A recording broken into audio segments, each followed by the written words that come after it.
नमस्कार दोस्तों, मेरा नाम है हरिओम दुबे और आप देख रहे हैं हरिओम टॉक्स। तो आज के हम इस वीडियो में चर्चा करने वाले हैं उन 10 कारणों की जिसकी वजह से बीजेपी को इस चुनाव में हार का सामना करना पड़ा।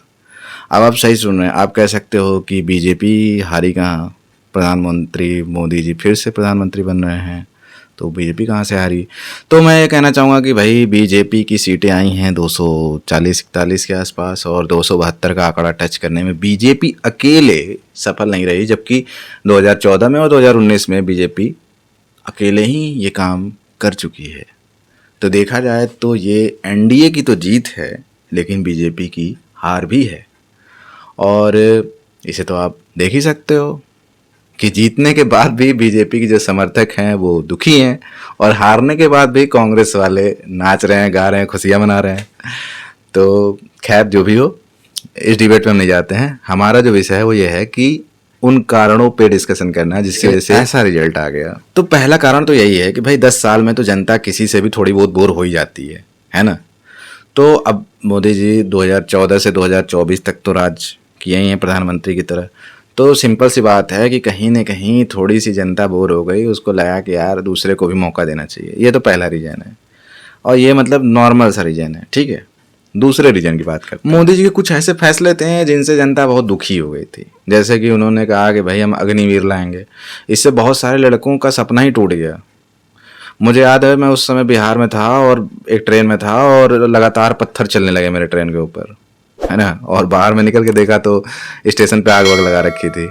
तो मतलब काफ़ी भयंकर विरोध किया लड़कों ने, फिर भी सरकार ने कहा कि नहीं भाई हमारा तो फैसला है, हम वापस नहीं लेने वाले।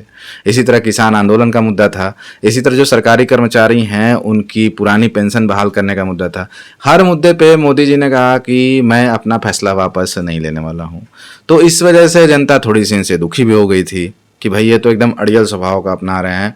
लोकतंत्र में जनता ये सोचती है कि उसकी बात सुनी जाए, है ना, कोई राजतंत्र तो है नहीं। तीसरे पॉइंट पे आते हैं। तीसरा पॉइंट ये है कि अभी जो जैसे ध्रुव राठी है तो उसने वो बनाया था वीडियो ना कि डिक्टेटरशिप वाला, कि मोदी जी थोड़ा डिक्टेटर की तरह बिहेव कर रहे हैं।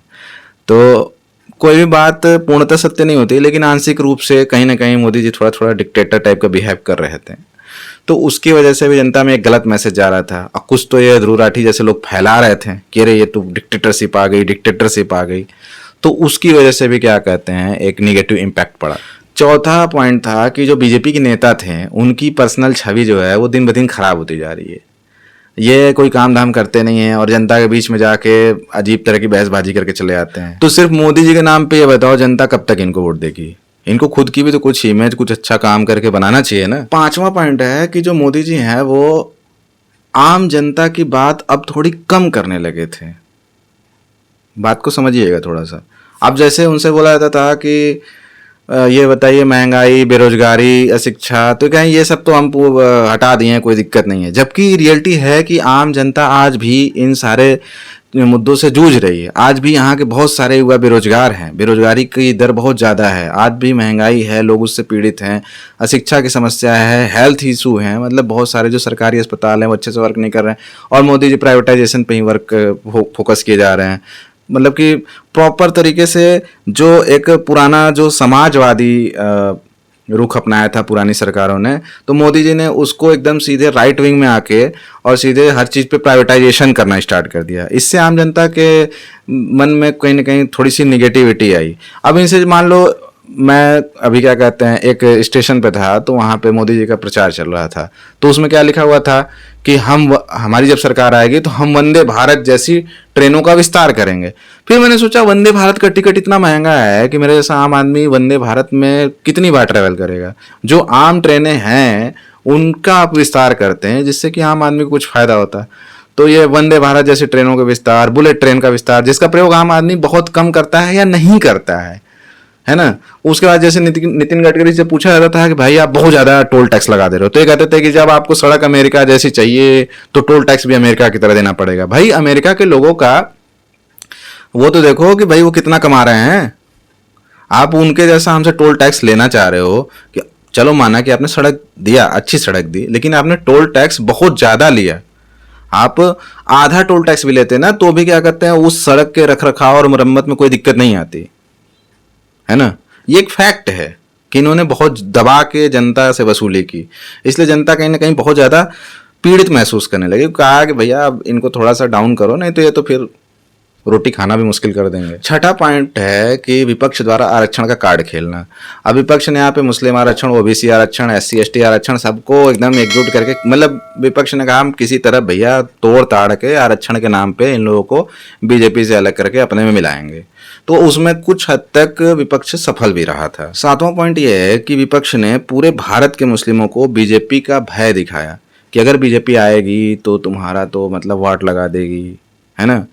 तो वो जो एक सेंटिमेंट एंटी बीजेपी क्रिएट कर दिया, तो उसकी वजह से पूरा मुस्लिम वोट एकजुट होके विपक्ष को मिला, है ना, सिर्फ बीजेपी को हराने के। आठवां पॉइंट ये है कि मोदी जी ने क्या किया, एक समय के साथ उनका कद बहुत ज़्यादा बढ़ गया और उन्होंने अपने जो सहयोगी नेता थे, जो कि प्रभावशाली नेता थे, जैसे कि मध्य प्रदेश में शिवराज सिंह चौहान थे या फिर हमारे हैं और हमारे उत्तर प्रदेश में योगी जी हैं, तो इन लोगों का महत्व कम कर दिया। इस चुनाव में इन लोगों को बहुत ही कम महत्व दिया गया और आप मतलब बहुत सारे इनके बीच में विवाद की भी खबरें आती रहीं कि भाई योगी जी में और मोदी जी में विवाद चल रहा है।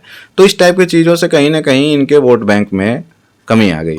नवा पॉइंट ये है कि मोदी जी का RSS से भी मतभेद चल रहा था।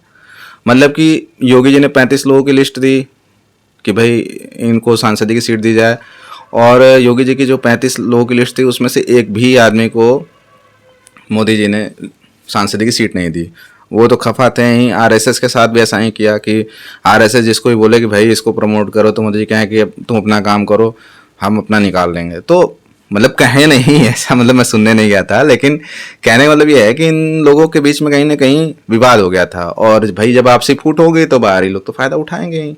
10वां पॉइंट ये है कि बीजेपी का जो वोट है ना, वो कोर हिंदू वोट बैंक है, और वो विपक्ष जो है वो जाति, धर्म, क्षेत्रवाद इन सब के नाम पे तोड़ने में सफल हो गया, और मोदी जी जो है इसको एकजुट करने में असफल हो गए। तो कहीं ना कहीं इसकी वजह से, इन 10 पॉइंट की वजह से बीजेपी को हार का सामना करना पड़ा। तो फिलहाल के लिए हमारा संक्षिप्त विश्लेषण यहीं पे समाप्त होता है। आपको हमारे विचार कैसे लगे हमें कमेंट में बताइए। अगर हमारा वीडियो अच्छा लगा तो इसे लाइक करें, शेयर करें, हमारे चैनल को सब्सक्राइब करें, और मिलते हैं किसी और वीडियो में किसी और टॉपिक के साथ। धन्यवाद। जय श्री राम।